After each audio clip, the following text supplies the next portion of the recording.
Today I am wearing the Veneziana con Ride that has a polished opal dial. It's a beautiful dive watch, and I thought it would complement the model that I want to show today, and that is the Ball Engineer 3 Bright Path. This is a 40 millimeter sport watch that is entirely made from 904L steel. This is the same steel alloy that Rolex utilizes. This is 5000 G shock resistant, 1000 Gauss magnetic resistant. It has Tridium gas tubes on the dial, and that's for constant hand and marker illumination. This has a COSC certified movement and a stunning Tigerite quartz dial.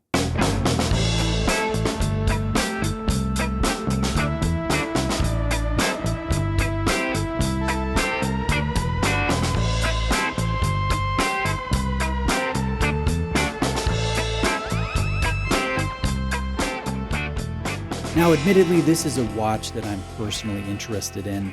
I love a good stone or mineral dial, and I want to see far more of them on the watch market. Thanks to Exquisite Timepieces for lending in this limited edition ball. Exquisite is a family-owned AD in Florida. They carry 60 luxury brands, including ball watches. They're a fantastic place to buy a new watch, and I've personally bought from them several times over the years. Links are below. Now, I think Ball is an underrated watch brand. They don't necessarily get the love and attention that they deserve in the eyes of watch collectors. Originally an American company that specialized in making pocket watches that were used by train engineers in the railway system back in the 19th century. Today, Ball is a Swiss-made brand, and the majority of their watches sit in that $2,000 to $5,000 price range. So although they're a luxury brand, they're known for making very tough, very practical sport watches, but watches that still retain a sense of beauty, finesse, refinement, and some traditional elements. Ball will always utilize H3 or Tridium gas sealed tubes in all their models. These glass tubes are coated with phosphor, so they constantly emit a strong glow in low light conditions. Traditional lume needs light to charge, but these tubes don't. They always emit light, whether it's right now as I'm showing you under the UV light, or 15 years from now. It's going to be a constant light, and that makes them the perfect choice for use in watches that are made to be used in dark conditions. If you're the type of watch collector who always wears a watch at night, which admittedly, I'm one of those crazy watch collectors, Tridium tubes are the way to go. There is nothing better. One of the other aspects about this watch that I really appreciate is the quality of the bracelet. I know I'm a big bracelet fan. I think it's an aspect of a watch that really takes it up to the next level, or can really hurt a model if it's not done properly. And Ball did not skimp out on the design or the finish of this bracelet. It's an H-link style. It has raised, polished, and chamfered center links. There is full link articulation. There are screw pin connectors. It's a heavy bracelet, but it has a lovely, smooth finish. It has a very satisfying drape on the wrist. It's solid, it's comfortable, and it's light catching. It really looks sharp, especially in natural light. Now there's a butterfly style clasp on the bracelet, which for this style, this H-link style, it makes sense visually, but there is no micro adjustment system present. So if you have this watch, you need to dial in the proper fit with only the provided half links. And that's probably the biggest negative aspect about the watch. It's not a massive thing, but there is not as much adjustability as you would have in a sports style clasp with a quick adjustment system. That would be preferable to the butterfly in the eyes of almost every watch collector, including myself. Inside the case is a chronometer certified RR1103C movement, and you won't be able to see it on this example because there's a closed case back.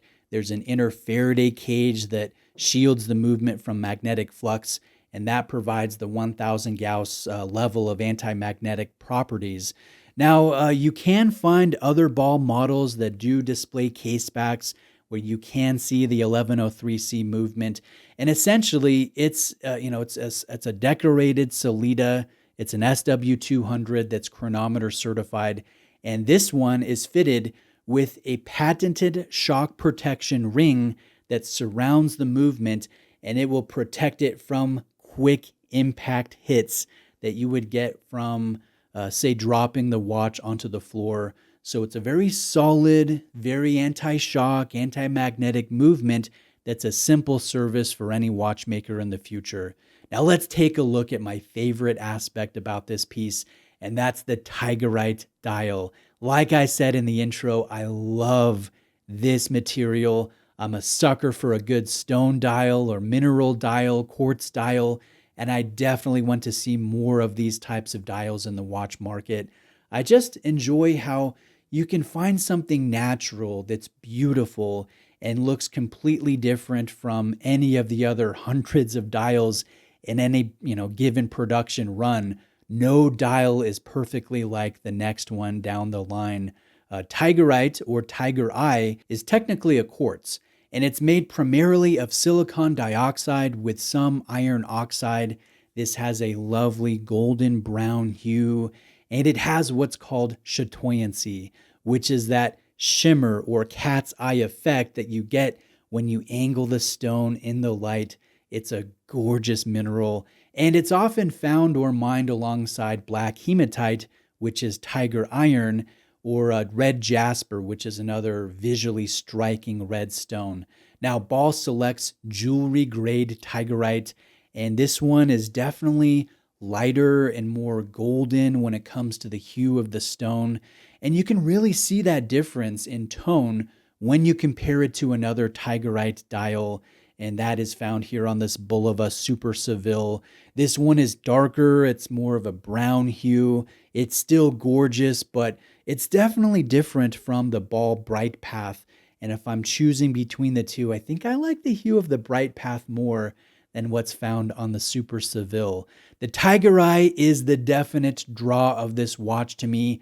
Yes, I love the bracelet here. I love the gas tubes.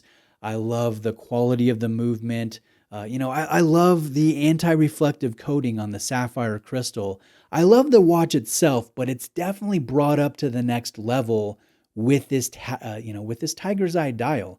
Now, the good thing is Ball does not charge a premium compared to other Engineer 3 Marvelite models, and that's something that I always appreciate as a watch fan. The full retail here is $2,549. Considering the movement, the bracelet, the gas tubes, the details, the finishing, I think this has solid value.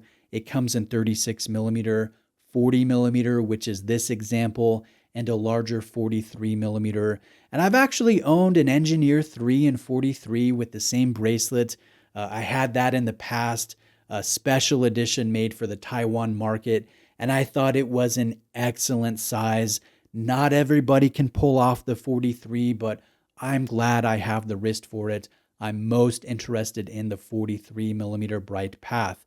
Now, this is limited to 1,000 pieces. Let me know what you think. Reach out with any questions. And thanks for taking the time to watch today. I really appreciate it.